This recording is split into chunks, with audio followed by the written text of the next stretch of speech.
জানাবো আজকের বিশেষ বিশেষ সংবাদ। প্রথমেই শিরোনাম। ইডির মামলায় আগাম জামিন চেয়ে হাইকোর্টের দ্বারস্থ শেখ শাহজাহান। সরকারি হোস্টেলে সন্তানের জন্ম দিল ছাত্রী। সদ্যজাতের দেহ উদ্ধারের পর তদন্তে পুলিশ। আদালতে ফের মুখ পুরল পুলিশের। জামিন পেলেন সন্দেশখালী কাণ্ডে ধৃত আইএসএফ নেত্রী। শাহজাহানের নাম ফলক খোলা হলো অফিস থেকে। জেলা পরিষদের পদও গেল সন্দেশখালী নেতার।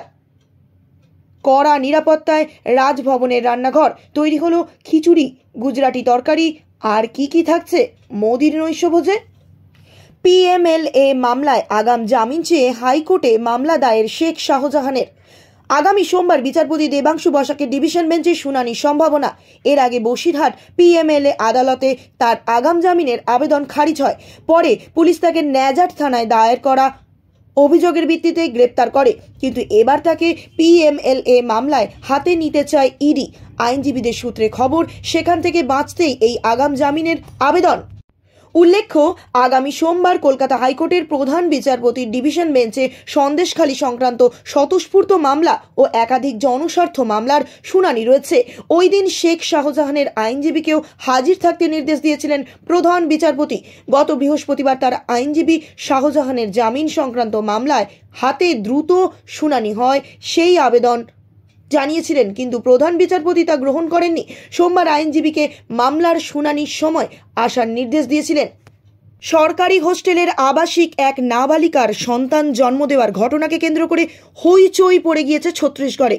ঘটনাটি ওই রাজ্যের বৈকুণ্ঠপুরের কোরিয়া এলাকার হয়েছে বলে খবর।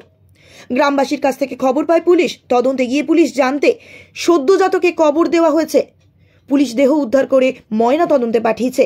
ওই নাবালিকা মৃত সন্তানের জন্ম দিয়েছিল নাকি জন্মের পর সদ্যজাতকে মেরে ফেলা হয়, সেই বিষয়টি ময়না তদন্তের রিপোর্ট এলে তবেই বোঝা যাবে বলে পুলিশ জানিয়েছে।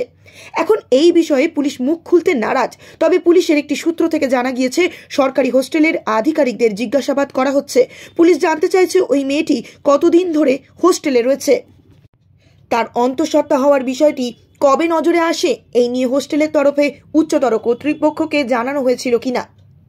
দেহ উদ্ধার হয় ছত্তিশগড়ের সোনাহাট এলাকায়। ওই থানার পুলিশ ঘটনার তদন্ত করছে। পাশাপাশি চর্চা থানার পুলিশও তদন্তে নেমেছে, কারণ সেখানে মেয়েটির বাড়ির লোকের সঙ্গে পুলিশ কথা বলেছে। খতিয়ে দেখা হচ্ছে যে পরিবারের কেউ এই বিষয়টি জানতো কিনা। ফের আদালতে মুখ পুরল পুলিশের। সন্দেশখালী কাণ্ডে ধৃত আরও এক বিরোধী নেত্রীর জামিন মঞ্জুর করল আদালত। গ্রেপ্তার হওয়ার কয়েক ঘন্টার মধ্যেই জামিন পেলেন আইএসএফ এর রাজ্য নেত্রী জুবি সাহা। শুক্রবার তার অন্তর্বর্তী জামিন মঞ্জুর করেছে বসিরহাট আদালতের বিচারক। সূত্রের খবর, 2000 টাকার রেজিস্টার বন্ডে জামিন পেয়েছেন এই আইএসএফ নেত্রী। মামলার পরবর্তী শুনানির দিন ধার্য হয়েছে 16 এপ্রিল। বিচারক নির্দেশ দিয়েছেন যে সেদিন সশরীরে হাজির থাকতে হবে জামিনে মুক্তি পাওয়া জুবি সাহাকে। এর আগে সন্দেশখালী কাণ্ডে বিরোধী দলের 2 নেতা নেত্রী জামিন পেয়েছিলেন বসিরহাট মহকুমা আদালত থেকে। এরা হলেন বিজেপি নেতা বিকাশ সিংহ ও আইএসএফ এর মিনা খাঁ, বিধানসভার সদস্য আয়েশা বিবি। দুইজনকেই সন্দেশখালীর অশান্তিতে উস্কানি এবং প্ররোচনা দেওয়ার অভিযোগে পুলিশ গ্রেপ্তার করেছিল।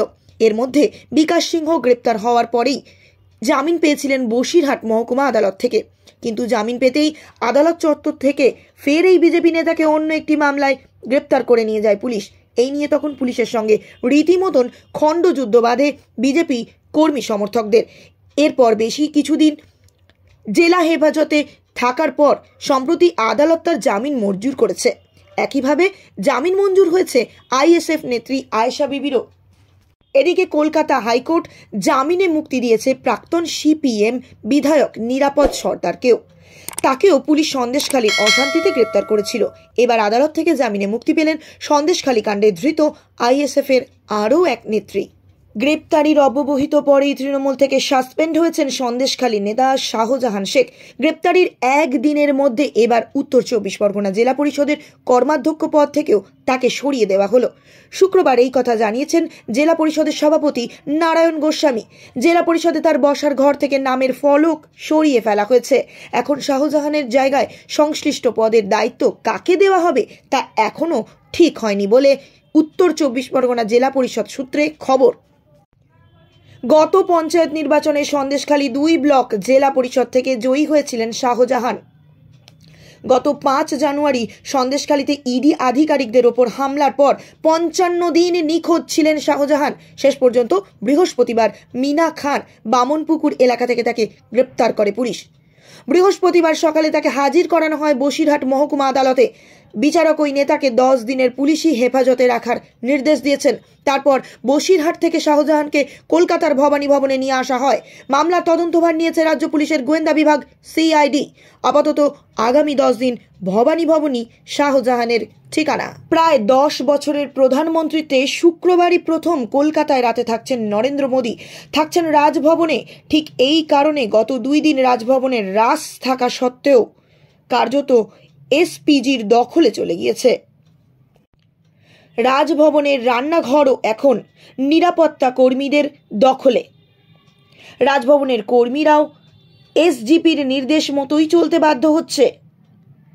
বাদ যাচ্ছে না রাঁধুনিরাও। সূত্রের খবর, তারা এই প্রথমবার প্রধানমন্ত্রীর জন্য রান্না করছেন।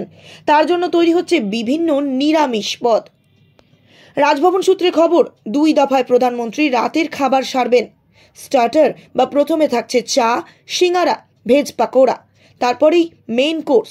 প্রধানমন্ত্রী নরেন্দ্র মোদীর জন্য ভেজ খিচুড়ি, মিক্সড ভেজ স্যুপ, রুটি, তুর ডাল ফ্রাই, প্লেন রাইস, আলু পটল সবজি, আলিগোবি, পোস্তর বড়া, স্যালাড, পাঁপড়, দই সন্দেশ। এই খাবারগুলো এসপিজির কর্মীরাই প্রধানমন্ত্রীকে সরবরাহ করবেন। রাজভবনের কর্মীরা খাবার সরবরাহের সুযোগও পাবেন না। দুপুরে ঝাড়খণ্ডের কর্মসূচি ছেড়ে হুগলির আরামবাগে সভা করেন তিনি। তারপর বিকেল 5টা নাগাদ কলকাতার রাজভবনে আসেন। এরপর 5:40 নাগাদ রাজভবনে আসেন মুখ্যমন্ত্রী মমতা বন্দ্যোপাধ্যায়।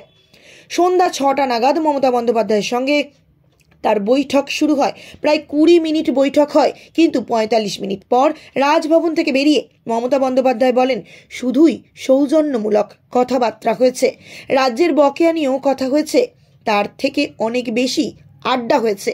মমতা প্রধানমন্ত্রীর জন্য মিষ্টি নিয়ে এসেছিলেন, কিন্তু সেই মিষ্টি আদৌ রাতের খাবারের তালিকায় থাকবে কিনা তা এখনো নিশ্চিত করে জানা যায়নি।